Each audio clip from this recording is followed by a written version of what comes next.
Hello and welcome to Cryptocurrency News. My name is Claudio and this is CryptoChain, the channel where I do cryptocurrency news reviews, demos, interviews, and blockchain games reviews. And in today's news video, we're going to take a quick look at the state of the market, what's going on with the prices, and then I'll be getting straight into the news to cover Bitfinex, one of the major cryptocurrency exchanges, finally accepting Bitcoin Lightning.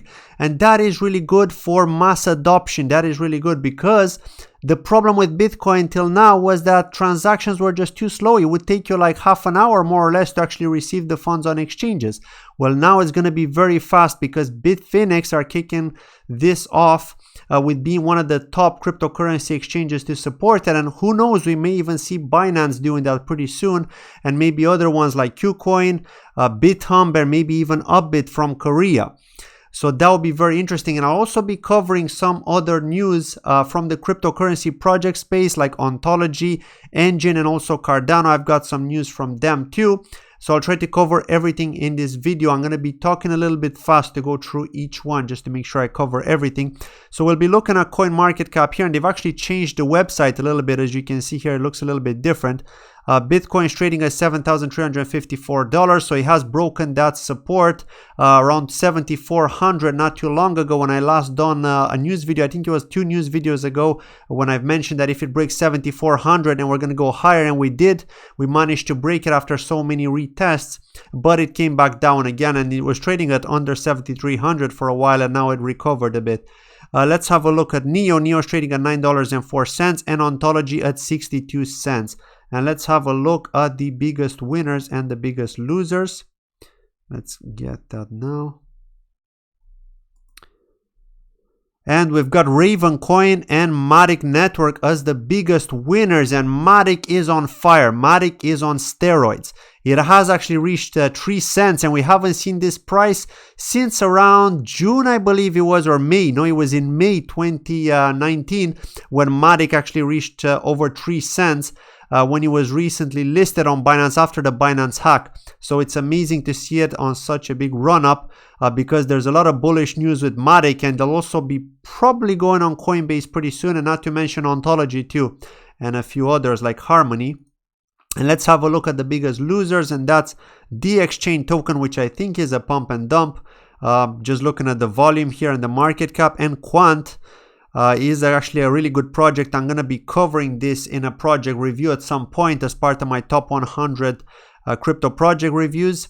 But it is what it is. You know, you get good days and bad days. But let's move on and talk about the news. And that's Bitfinex launches support for the Lightning Network. And that is, of course, the Bitcoin Lightning Network to make transactions very, very fast, which is basically the second layer of Bitcoin, and we'll actually talk a little bit about it here. They're actually reiterating it here. A quick summary for those of you that don't know. The Lightning Network is a decentralized system of smart contracts built as a second layer of the Bitcoin blockchain, enabling custodian-free, instant high-volume micropayments across a network of participants. The Lightning Network creates a secure network of participants that can transact with each other directly without having to broadcast everything on the Bitcoin blockchain. The second layer technology for Bitcoin uses the blockchain only for the final settlement of the funds, which happens when the payment channels are closed. So basically, if we transact with each other, I send you some funds, for example, these funds may actually go to a third party who actually end up verifying this transaction. They receive a small fee for verifying that transaction, and then the final funds reach you. But of course, this is all very fast, and this is all because of those Bitcoin Lightning nodes that are running. So they're actually the ones verifying it. So it's pretty cool stuff, right? We're finally seeing support for that. It's been a while since we've been talking about Bitcoin Lightning, I think, on this channel because we just didn't have that many news on them, right? Except for a few wallets which were created. So actually, let's take another quick look here, and this is at the instructions on how you can use Bitfinex to deposit and withdraw on the Lightning Network. So it's actually called LNX. That's the ticker symbol that you'll see on Bitfinex. It even shows you here. It tells you how much is the fee as well. It's extremely small. It's like 0.00. It's like, how many zeros do we have there? We've got 5 zeros. So yeah, very, very small transaction fee there. You can generate an invoice. So this is how it works with Bitcoin Lightning. You generate an invoice when you want to deposit, and then you can scan it. You can scan the QR code, and you can simply select the whole invoice and paste it into your Bitcoin Lightning wallet. So yeah, once that's done, the deposit takes around 2 or 3 minutes. You'll see the deposit is complete message pop up on your deposit screen. And of course, to withdraw is exactly the same. You need the invoice from your wallet. You paste it into Bitfinex's invoice here, select the wallet, and that's it. And there's also a possibility to do the conversion from Lightning to Bitcoin and vice versa on Bitfinex. So pretty bullish news here on Bitfinex's side. Trying to attract more users to their platform, I guess. But I do wonder if Binance are going to follow, because so many people are using Binance. So many more people are more bullish on Binance than they are on Bitfinex now, with all this sort of FUD that we had with Tether and so on. But just a quick look at some of the wallets that you could be using, because you may be asking yourself, sure, what kind of wallet could I be using for Bitcoin Lightning? And actually there's a list here. I've actually Googled for this article, so it's not a sponsored article or anything like that. Don't imagine that. I've just Googled it because I wanted to see which wallets are actually available. I had used one wallet as a test a long time ago, but Bitcoin Lightning wallet BLW is one of them, which is available on Android. You can use that as well. Eclair, Zap, Tip&Me, and Blue Wallet is the one that I've actually used, but it's not like a full wallet as far as I'm aware. I'm not sure if they've even changed it. I haven't used it in quite a long time. Actually, somebody sent me a test Satoshi transaction just to see how it actually works, so it was very fast. I was surprised.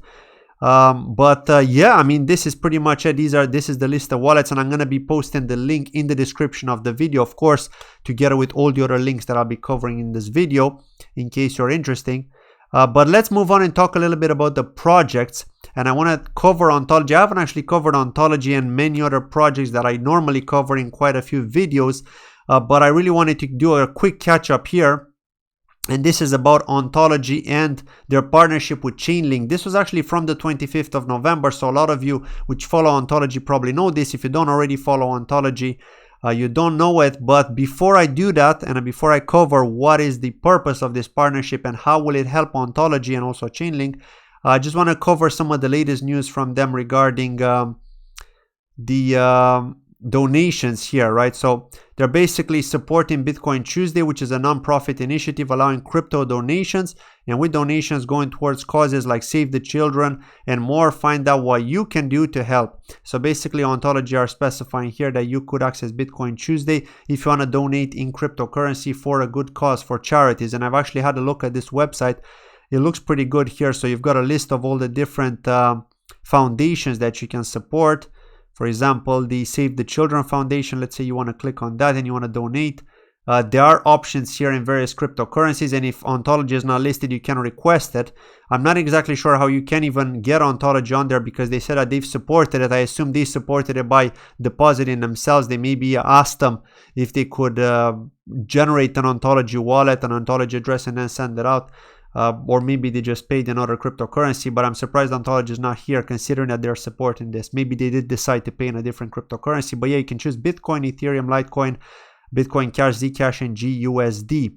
And let's have a quick look here at Ontology partnering with Chainlink. So what is the real reason behind that? And of course, is to do with the Oracle problem, because if you've already seen my Chainlink review, and if you haven't, do check it out. It should pop up on the top right hand corner. I have mentioned the reason for the Chainlink project. What are they actually trying to solve? And that is, of course, the Oracle problem. So what is an Oracle? And here's a quick explanation. Blockchains are self-contained ecosystems that can only perform computation on data already stored within the chain, and that's why things are slow. Now, an oracle is a gateway to the external world off-chain, and an oracle allows an off-chain data input to come into the smart contract and output data to be pushed out onto external systems. In this regard, oracles provide answers to questions a smart contract may have about external events, such as, did the goods arrive on time to the retailer?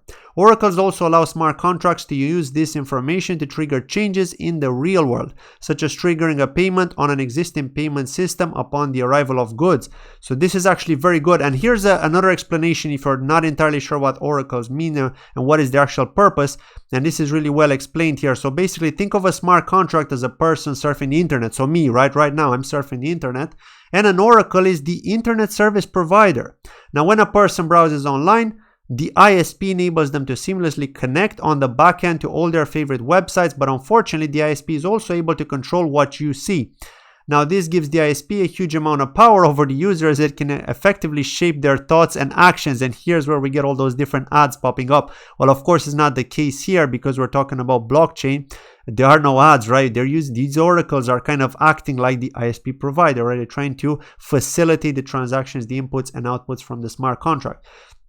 So this is where Ontology are actually trying to do here. They're trying to team up with Chainlink to address the Oracle problem that they have at the moment on Ontology, because there are no oracles, right? So the partnership provides a new option to the Ontology ecosystem with regards to creating externally connected smart contracts, which has massive benefits for the ecosystem developers. With this collaboration, in effect, we want to invite more developers to join us to make use of the great tools Chainlink provides.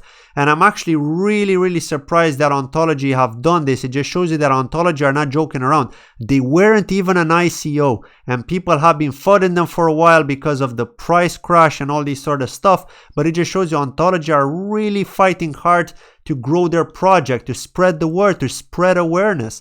And we're seeing that with many cryptocurrency projects, but Ontology are just taking that extra step forward together with Neo, trying to work together, go to universities, go to all these different blockchain events. They're sending developers out there, they're trying to spread the word. So I really appreciate that from Ontology, to be honest. I like to see these sort of things happening. And there's only a handful of projects that actually do this. The majority are just hyping it, hyping you with tweets, hyping you with giveaways, but no real action, right? Here we go. Ontology have taken initiative, and fair play to them.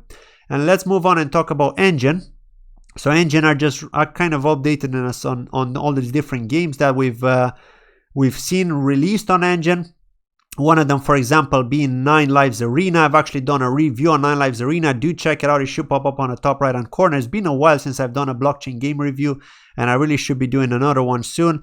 They're talking about a few other games here. For example, this one here, InFocus Games, is actually a small company, a startup company, which has been accepted into the Enjin family as a member of the Spark program, which basically means that they're going to be creating games on Enjin's SDK using Unity.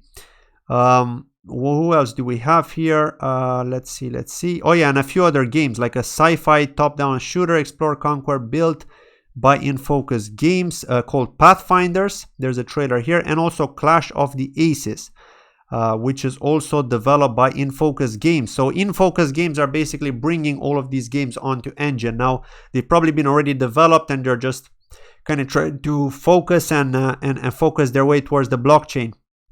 But yeah, I mean, it's interesting. I'm gonna have a look at some of these games and probably do separate reviews on them. As usual, I don't do gameplay reviews, but rather than that, I just focus on kind of the website and kind of just to cover what is the game all about and just an overall feel for the game, you know, trying to get an overall understanding. So I don't actually do blockchain game reviews on this channel.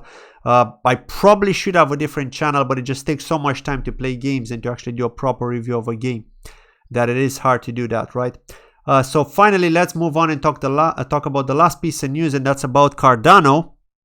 And actually, let's have a look at the Cardano Twitter page here. So this guy now, everyone's been talking about Cardano's Shelly testnet, and they're waiting for mainnet and things like that. You know, basically Cardano's proof of stake. And if you're curious about Cardano, I have done a review on Cardano. Do check it on the top right hand corner. I've done a review of a lot of these different projects, especially the top 100 ones. But basically, they're talking about Cardano rebranding in 2020, but it's not actually rebranding, right? It's just the wording that's incorrect here in this article.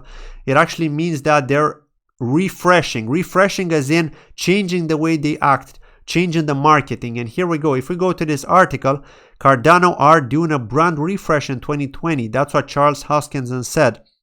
So by actually saying that, what they mean is that they're trying to push marketing to 1 billion people. That is what their aim is. So that's what they're trying to do. They're saying that Charles Hoskinson is saying that the platform was built for 1 billion people, so the Cardano teams are going to go and find those 1 billion people. In the brand refresh, Cardano is to represent a more modern feel and reflect the updates that have been made. In the AMA, there was also a strong mention of the team not being satisfied to have a lower market cap than several other top cryptocurrencies. This means that the marketing is not only focused on users, but for the token economics as well, so investors will be happy. And this is actually interesting because As you know, so many people have been bullish on Cardano, trying to be better than Ethereum, Cardano taking over the world, Cardano trying to do great things. And because Cardano haven't actually deployed like Shelly and haven't made like a lot of progress because of this bear market and because of how slow things are, because just trying to do so many things, so many scientific things in terms of blockchain technology, it's just been really tough for a lot of the holders. But there are still a lot of holders out there. Like, for example, one YouTuber that I follow, Crypto Crow, he's been following Cardano for as long as I know him, and he's always bullish on Cardano, and he's brought Charles Hoskinson on as well a couple of times, the CEO of Cardano or the founder of Cardano. So it just shows you like a lot of people, and a lot of people that follow him as well, the community, the Cardano community is quite strong, and people are buying a lot of Cardano coins, right, just to accumulate now that they're cheap, in order to hope for those massive returns, because they believe in Charles Hoskinson, they believe in the Cardano Foundation. It is a big foundation. It's not your project from the corner of the street that decided to open up a startup, do a token sale and get some money. No, we're talking about professors here. We're talking about important people who are actually working hard to change the way blockchain works. So it just shows you, right? And I wonder how they're gonna shape the whole market, how they're going to shape the whole ecosystem when they finally launch and they complete the 4 releases from their roadmap. But we'll see. We'll see. Many things could change. Many things could happen. Who's going to come out on top victorious? Could there be multiple projects, and could Cardano be one of them? Who knows? It all depends on the sector, in my opinion. Like, for example, Enjin's focusing on blockchain games. They don't care about all this other stuff. But Cardano are focusing on kind of similar to Ethereum with smart contracts, proof of stake, and all this kind of stuff, right? And also to try to help companies adopt blockchain technology, because this is what it's all about. So that was it from today's video. Let me know what you think in the comments below. Don't forget to like the video if you enjoyed it, and please subscribe if you're new. I very much appreciate it. And thank you for watching the video. See you in my next video. Bye-bye.